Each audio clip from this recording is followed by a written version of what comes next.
एक दूर दराज वादी में, जहाँ पहाड़ों पर चांदनी उतरती थी और हवा में खुशबू बसी रहती थी, एक नन्ही लड़की नीलम अपनी नानी के साथ एक छोटी सी कुटिया में रहती थी। नीलम यतीम थी, मगर इसका दिल बहुत नरमी और मोहब्बत से भरा हुआ था। वो रोजाना नानी के साथ जंगल जाती, फूल चुनती, परिंदों को दाना डालती और हर जानदार के साथ मेहरबानी से पेश आती। एक दिन नीलम को जंगल के बीच एक जख्मी फड़फड़ाता हुआ परिंदा मिला। वो बहुत नायाब और सुनहरी रंग का था। नीलम ने इसे नरमी से उठाया, अपने दोपट्टे में लपेटा और नानी के पास ले आई। नानी ने हैरानी से कहा, "ये तो जादुई तिलिस्मी परिंदा है।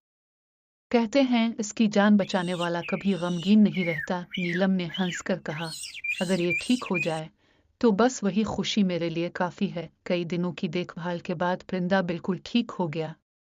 जाने से पहले वो नीलम की आंखों में देखकर बोला, "नीलम, तुम्हारी नेकी ने मेरे दिल को छू लिया है। मैं तुम्हें एक तोहफा देता हूँ। जब भी तुम किसी सच्चे दर्द से रोओगी, तुम्हारे आंसू से जादू होगा। लेकिन याद रखना, ये जादू सिर्फ दूसरों के लिए होगा, खुदगर्जी के लिए नहीं।" ये कहकर परिंदा आसमान में अलिफाड़ गया और गायब हो गया।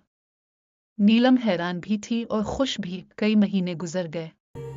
एक दिन नीलम ने सुना कि करीबी गांव में एक लड़का बीमार है और कोई दवा काम नहीं आ रही।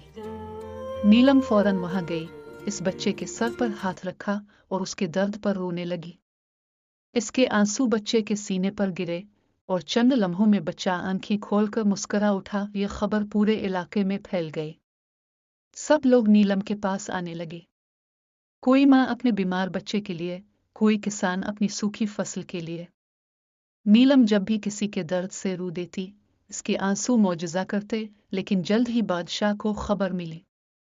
इसकी बेटी शहजादी अलीशा कई सालों से गूंगी थी।